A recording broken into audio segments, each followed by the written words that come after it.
नमस्कार दोस्तों, क्या आपने कभी सोचा है कि भगवान शिव अपने कैलाश धाम को छोड़कर धरती पर क्यों आए? ऐसा कौन सा दुख था जिसने महादेव और माता पार्वती को अपने पुत्र के पीछे पीछे श्रीशैल पर्वत तक आने पर मजबूर कर दिया? और क्यों इस स्थान को 12 ज्योतिर्लिंगों में दूसरा स्थान प्राप्त हुआ? आज हम जानेंगे मल्लिकार्जुन ज्योतिर्लिंग की संपूर्ण पौराणिक कथा, उसका इतिहास, उसका महत्व और वे रहस्य जो शायद आपने पहले कभी नहीं सुने होंगे। तो आइए, हर हर महादेव के जयकारे के साथ इस दिव्य यात्रा की शुरुआत करते हैं, जहां चारों ओर बर्फ की चादर फैली थी। देवताओं का आना जाना लगा रहता था। भगवान शिव ध्यान में लीन रहते थे और माता पार्वती पूरे कैलाश का संचालन करती थी। इसी कैलाश में रहते थे उनके दोनों पुत्र श्री गणेश और भगवान कार्तिकेय। दोनों ही अत्यंत तेजस्वी, वीर और माता पिता के प्रिय थे। एक दिन माता पार्वती ने कहा, अब समय आ गया है कि हमारे दोनों पुत्रों का विवाह कर दिया जाए। दोनों भाई तैयार हो गए, लेकिन समस्या यह थी कि पहले विवाह किसका होगा। तब भगवान शिव ने एक परीक्षा रखी। उन्होंने कहा, जो पहले पूरी पृथ्वी की परिक्रमा करके लौटेगा, उसी का विवाह पहले होगा। भगवान कार्तिकेय तुरंत अपने वाहन मयूर पर बैठकर पृथ्वी की यात्रा पर निकल पड़े। उन्होंने पर्वत, जंगल, समुद्र और अनेक राज्यों की यात्रा शुरू कर दी। उधर श्री गणेश शांत बैठे रहे।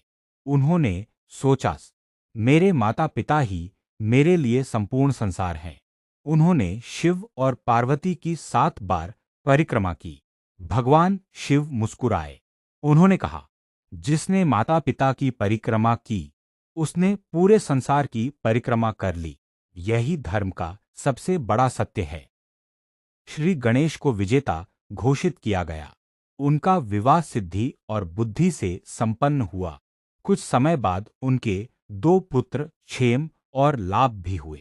जब कार्तिकेय पृथ्वी की यात्रा पूरी करके लौटे, तब उन्होंने देखा कि सब कुछ हो चुका है। उनका हृदय टूट गया। उन्हें लगा कि उनके साथ अन्याय हुआ है। क्रोधित होकर वे कैलाश छोड़कर दक्षिण भारत के शैल पर्वत पर चले गए। उन्होंने निश्चय किया कि वे अब अकेले ही तपस्या करेंगे। माता पार्वती अपने पुत्र के वियोग में व्याकुल हो गईं। भगवान शिव ने कहा, माता पिता अपने पुत्र को अकेला नहीं छोड़ सकते। दोनों श्रीशैल पर्वत पहुंचे।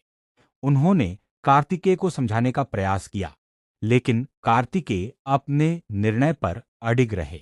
तब भगवान शिव और माता पार्वती ने वहीं निवास करने का निश्चय किया, ताकि वे सदैव अपने पुत्र के निकट रहें। उसी स्थान पर भगवान शिव ज्योतिर्लिंग रूप में प्रकट हुए। मल्लिका माता पार्वती का एक नाम है। अर्जुन भगवान शिव का एक नाम माना जाता है। इस प्रकार शिव और शक्ति के संयुक्त स्वरूप को मल्लिकार्जुन कहा गया। इसी स्थान पर माता पार्वती भ्रमरांबा के रूप में विराजमान है। कथा है कि माता ने एक असुर का वध करने के लिए असंख्य भौरों भ्रमरों का रूप धारण किया। इसी कारण उनका नाम भ्रमरांबा पड़ा।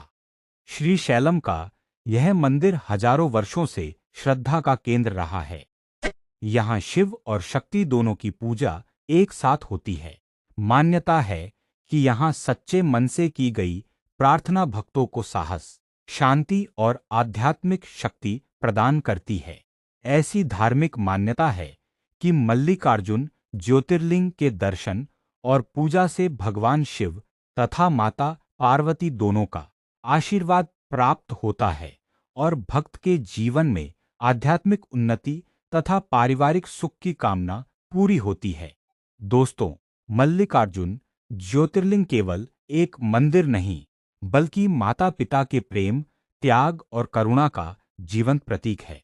यह कथा हमें सिखाती है कि परिवार का प्रेम और सम्मान जीवन के सबसे बड़े मूल्यों में से एक है।